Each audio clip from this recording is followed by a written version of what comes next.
একসময় বাংলা টেলিভিশনের পর্দায় তার উপস্থিতি মানেই দর্শকদের মধ্যে আলাদা উত্তেজনা। ইষ্টি কুটুমের বাহামনি এই চরিত্রের হাত ধরেই বাংলা টেলিভিশনের ঘরে ঘরে পরিচিত হয়ে উঠেছিলেন অভিনেত্রী সুদীপ্তা চক্রবর্তী। কিন্তু সেই জনপ্রিয় মুখকে এখন আর নিয়মিত দেখা যায় না ছোট পর্দায়। কোথায় হারিয়ে গেলেন সুদীপ্তা? কেন দীর্ঘদিন ধরে অভিনয় থেকে দূরে তিনি? আর আজকাল কিভাবে কাটছে তার জীবন? 2011 সালে স্টার জলসার জনপ্রিয় ধারাবাহিক ইষ্টি কুটুমে বাহামনি চরিত্রে অভিনয় করে দর্শকদের মনে জায়গা করে নিয়েছিলেন সুদীপ্তা। ধারাবাহিকের শুরুতে নায়িকার ভূমিকায় ছিলেন রনিতা দাস। পরবর্তীতে তার জায়গায় আসেন সুদীপ্তা। আর এরপরই বাহামনি চরিত্রটি হয়ে ওঠে দর্শকদের কাছে অত্যন্ত পরিচিত। ইষ্টি কুটুমের পরও থেমে থাকেননি অভিনেত্রী। বিকেলে ভোরের ফুল, ত্রিশূল সহ একাধিক ধারাবাহিকে অভিনয় করেছেন তিনি।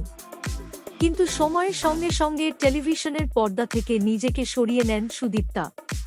আর এখানেই শুরু হয় তার জীবনের অন্য এক অধ্যায়। বর্তমানে স্বামী তথা পরিচালক স্বর্ণ শেখর জোয়ারদারের সঙ্গে উত্তরবঙ্গের পাহাড়ি এলাকায় নিজেদের হোমস্টে পরিচালনার কাজেও যুক্ত রয়েছেন অভিনেত্রী। অর্থাৎ একসময় যেখানে ছিল ক্যামেরা, শুটিং আর টেলিভিশনের ব্যস্ততা, আজ সেখানে পাহাড়, প্রকৃতি এবং নিজেদের মতো করে জীবনযাপনের এক নতুন অধ্যায়।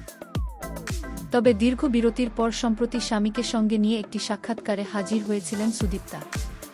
আর সেই সাক্ষাৎকারেই উঠে আসে তার অভিনয় জীবনের একেবারে অন্যরকম উপলব্ধি।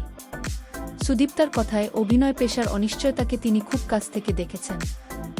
আজ যে সুযোগ রয়েছে, আগামীকাল সেই সুযোগ নাও থাকতে পারে।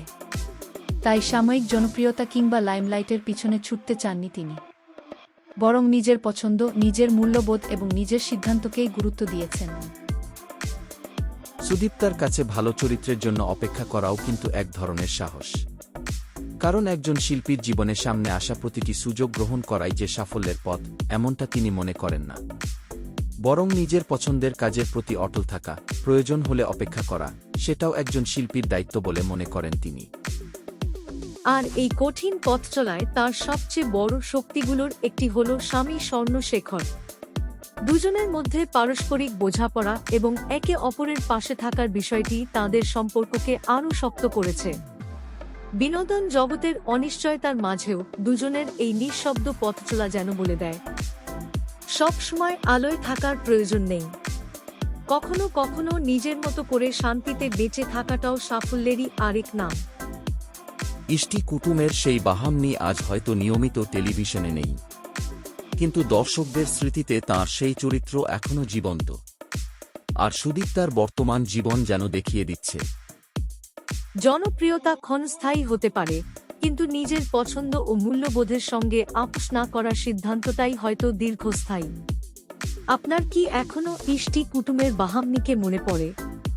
সুদীপ্তাকে কি আবার কোনো ভালো চরিত্রে টেলিভিশনের পর্দায় দেখতে চান? কমেন্টে অবশ্যই জানান। ভিডিওটি ভালো লাগলে লাইক, শেয়ার এবং সাবস্ক্রাইব করতে ভুলবেন না। বাংলা টেলিভিশনের তারকাদের এমন আরও অজানা গল্প পেতে আমাদের সঙ্গে থাকুন।